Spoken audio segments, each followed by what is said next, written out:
নমস্কার, আমি তিরঞ্জন টিএসআরএম নিউজে আপনাদের স্বাগত। আমাদের বিশেষ অনুষ্ঠান তুমি বলবে আমি শুনবো, এতে আমরা কিছু বলি না, এতে বলে সাধারণ মানুষ, জনগণ, প্রশাসন আমাদের মাধ্যমে বার্তা যায়। কিছুক্ষণ আগে আমরা দেখিয়েছি জামুরিয়া বিধানসভা, এবং এখন আমরা যে বিষয়টা নিয়ে বলবো সেটা হচ্ছে বারাবণী বিধানসভা।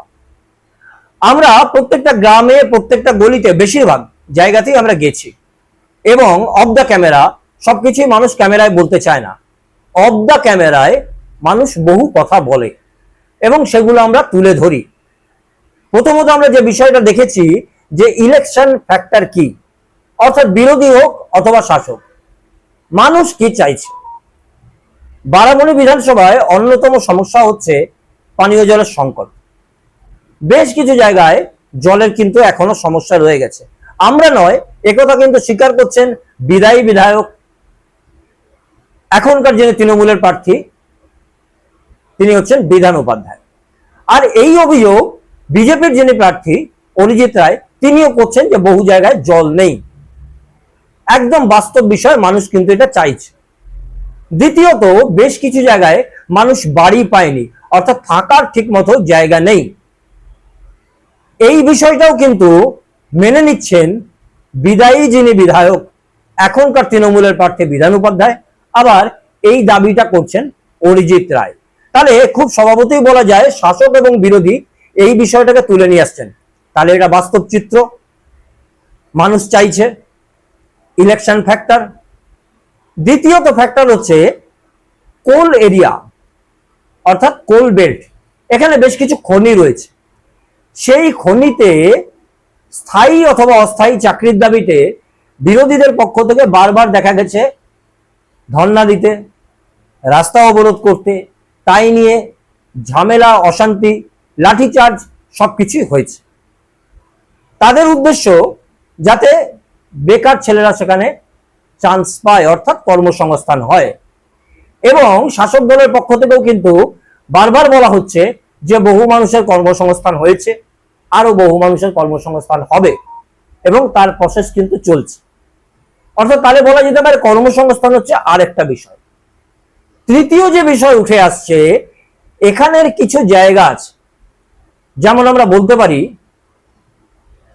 মাঝিয়ারার কিছু অংশ, গিরমিটের কিছু অংশ, চরণপুরের কিছু অংশ, খুশনগরের কিছু অংশ, তার সঙ্গে আরো যদি এগিয়ে যাওয়া যায় মদনপুরের কিছু অংশ, নপাড়া, কল্লা, আছড়া এলাকার আশেপাশে, দেন্দুয়া, এই সমস্ত জায়গাগুলোতে মানুষ কিন্তু এখনো দোলাচলে রয়েছে। অর্থাৎ দোলাচলের বিষয়টা হচ্ছে যে প্রত্যেকটা বিধানসভাতে আমরা বারবার বলছি কিছু মানুষ তারা নিশ্চিত হয়ে থাকে তারা কাকে ভোট দেবে। সাধারণ ভাষায় আমরা যেটাকে বলি পকেট ভোট, অর্থাৎ তারা কাকে ভোট দেবে নিশ্চিত থাকে।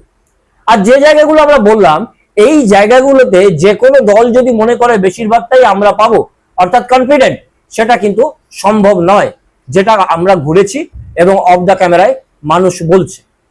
তার সঙ্গে এখানে প্রার্থী হচ্ছে আইএসএফ এর প্রার্থী রয়েছে, এবং সেখানে আবার বেশ কিছুদিন আগে থেকে কিছু সমাজ তৈরি হয়েছে। এই সমাজের ভোটগুলো কোন দিকে যাবে এটাও কিন্তু একটা ফ্যাক্টর। এই সমাজেরও দাবি হচ্ছে বেকারের কর্মসংস্থান। অর্থাৎ বারাবণীর যে চিত্র, নির্বাচনে ভোটের অন্যতম একটা ফ্যাক্টর হচ্ছে বেকারের কর্মসংস্থান।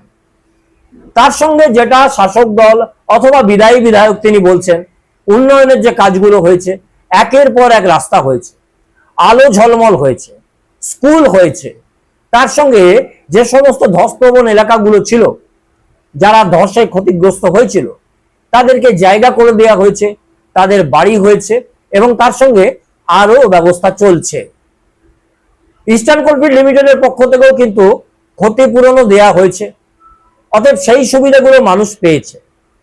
সেই সুবিধাতে একটা অংশ যে আছে তারা কিন্তু কোনো একদিকে ভোট দেওয়ার চিন্তা ভাবনা করছে। আমরা কিন্তু কখনোই বলছি না যে আমরা বলছি। আমাদের অনুষ্ঠানের নাম তুমি বলবে আমি শুনবো। মানুষ বলছে, যেহেতু অফ দ্য ক্যামেরা, কারণ ভোটার কিন্তু সাইলেন্ট। 2026-এর ভোটে ভোটার একেবারে সাইলেন্ট।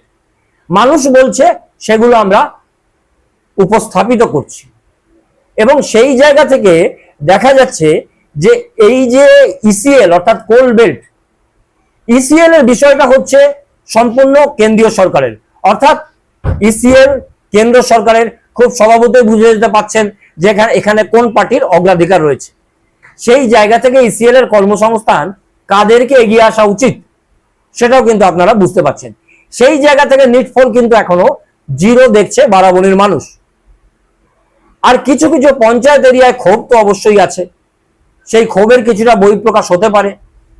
যেমন যে ঘটনাগুলো ঘটছে পাঁচগাছিয়া এলাকা, নুনি এলাকা, আরো বেশ কিছু জায়গাতে, এই ঘটনাও কিন্তু ভোটে একটা এফেক্ট ফেলবে এমনটা মনে করছে এলাকাবাসী। অর্থাৎ যে জায়গাগুলো আমরা বললাম বারাবণীর, এই জায়গাগুলো আমরা বললাম এই কারণে বিরোধীদের নজরে রয়েছে এই জায়গাগুলো।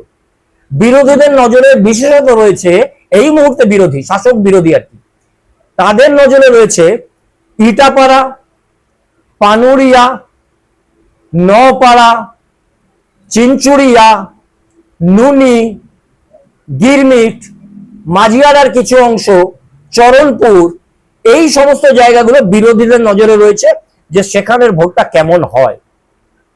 অর্থাৎ যে চিন্তা ভাবনা নিয়ে বারাবণীতে এগোনো হচ্ছে, বারাবণীর যে জায়গাগুলো আমরা বললাম যে মানুষ দোলাচলে রয়েছে, কোনো দল বলতে পারবে না তারা কনফিডেন্ট সেই ভোটটা নিয়ে।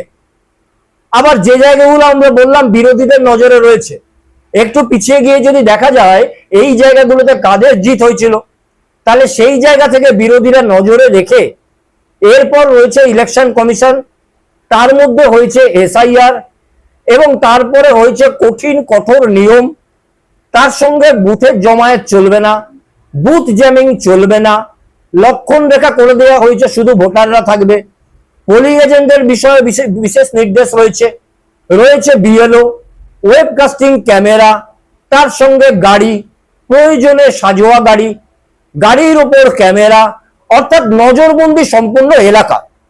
তার সঙ্গে যাদের জামিন অযোগ্য পরোয়ানা রয়েছে তাদেরকে আবার আত্মসমর্পণ করতে হবে নির্দিষ্ট সময়ের মধ্যে। অর্থাৎ পুরো বিষয়টা একটা লক্ষণ রেখা দিয়ে ঘিরে ফেলা হয়েছে।